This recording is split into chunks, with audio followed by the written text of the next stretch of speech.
The Comedy MX Entertainment Channel spotlights unique videos found nowhere else.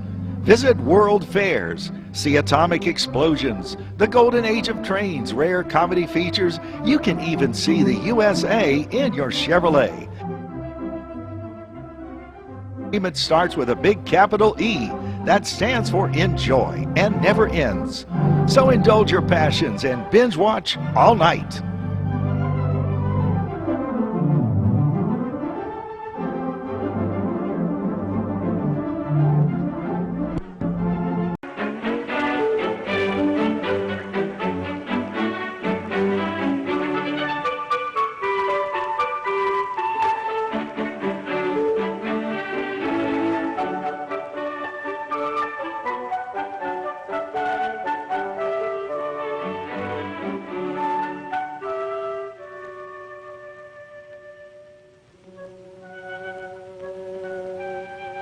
Long ago, on a hillside near Bethlehem, sat a very young shepherd, playing a gay, happy tune on his little wooden pipe.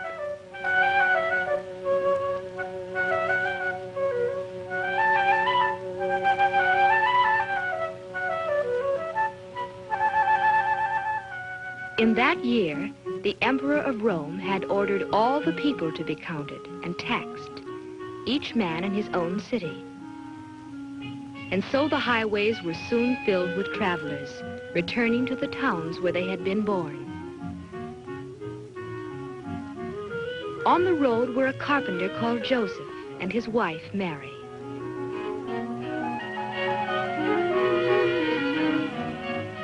Their hometown, Bethlehem, was a city now filled with visitors, all looking for places to stay. And by twilight, Joseph and Mary were weary of searching.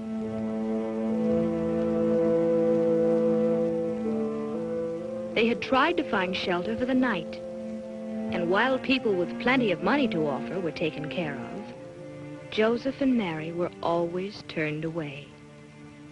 Each place they stopped seemed to be full. Again and again they were disappointed and had to move on. When they came to the owner of one of the last inns, they were told that it too was full. But then the innkeeper remembered an old barn in back of his place of lodging. It was not much of a place, but Joseph and Mary were welcome to use it.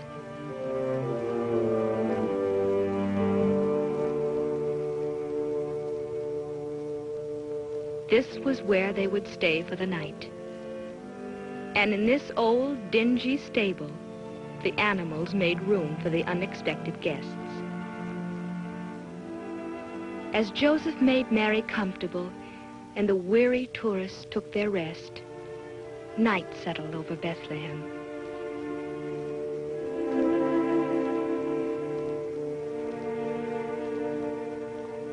And in the stillness of that holy night, the little town waited silently for the wondrous gift that was to be given.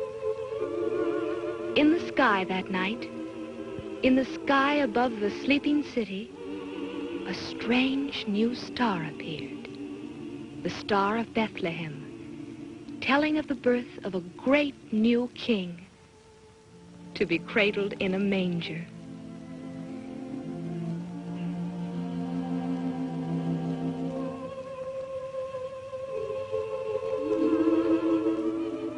And so it was that Christ the Savior was born in Bethlehem on that silent night so long ago.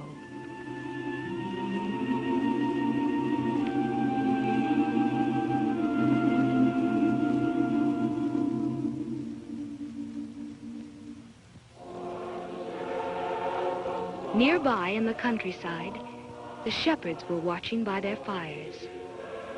Then, with the star, appeared a light, bright with the glory of angels, angels who sang to them of the birth of a king in a manger in Bethlehem.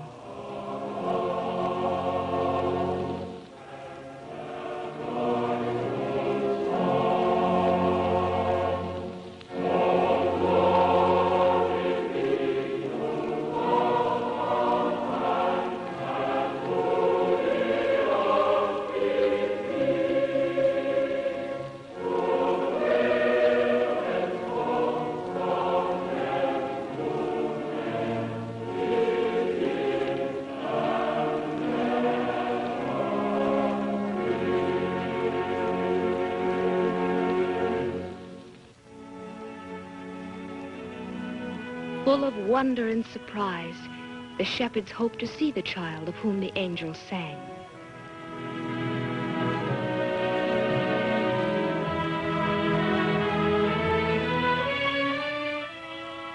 They gathered their sheep together and started toward the town. From the hilltop they could see the star, and beneath it they knew they would find the stable whose manger held the heavenly King. On they came, and the first to arrive was the very young shepherd playing his pipe. As he saw the baby with Mary and Joseph, he came close to the manger. Before the holy child, the shepherds all knelt and offered to him the beloved pipe, a sheepskin cap, and a little lamb.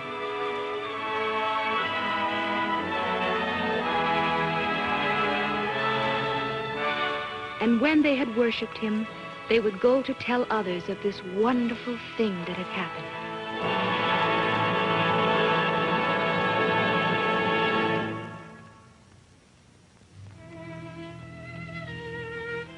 Far to the east, there were others who saw the star. In Turkestan, a princely astronomer sat studying his instruments, and suddenly in the sky above, the new star shone.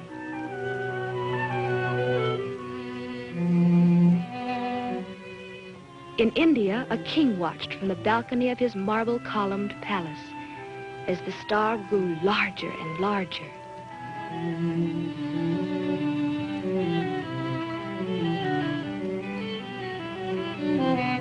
And on the desert sands of Arabia, a ruler was gazing toward the heavens, seeing that same star as it told of the new king's birth.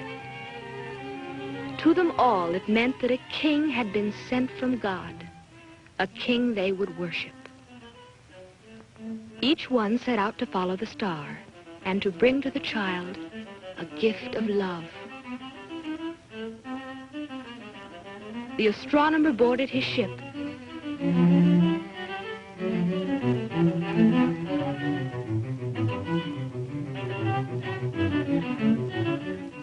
and sailed over the waves toward the guiding star. The Indian ruler, on an elephant, moved toward the mountains as the star went before him.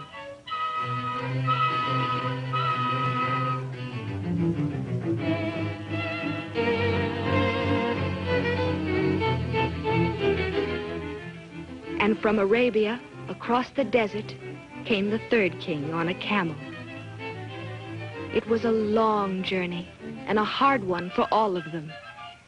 But as they followed the star, each came nearer to the land of Israel, where Herod ruled.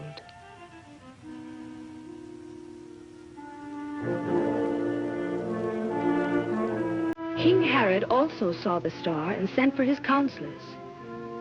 To Herod's advisors, the star fulfilled a prophecy that a king should be born in Bethlehem, in the land of Judah. And while the eastern kings continued their journey toward Jerusalem, Herod was disturbed by this unwelcome news.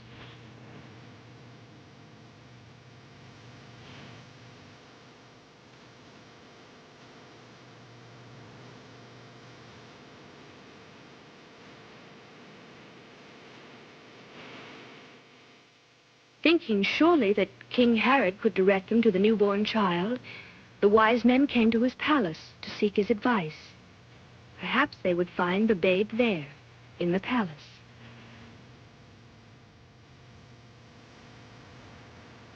Herod sent them to Bethlehem, saying, "When you have found the child, tell me that I may worship him also." Of course, the wicked Herod had other plans, for he was jealous of the child king. But the wise men, who would be warned by God, were to return home another way. And so once more the kings from the east took their gifts and followed the guiding star.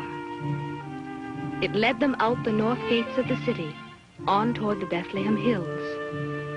Then, above the little town, it seemed to stop. At last they knew that here, in Bethlehem, they should find the newborn king. They did find him, and with him the young shepherd who had brought the first gift to the manger. They knew that the star had led them to this child who was the king they were seeking. The wise men went into the Holy Family and offered their gifts to the infant Jesus. Filled with awe and wonder, they knelt before him and put at his feet a crown of gold,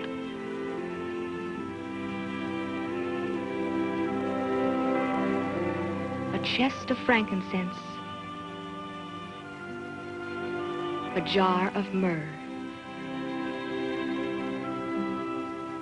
And they worshipped him, the child of the line of David, the Son of God, the King to be called Emmanuel.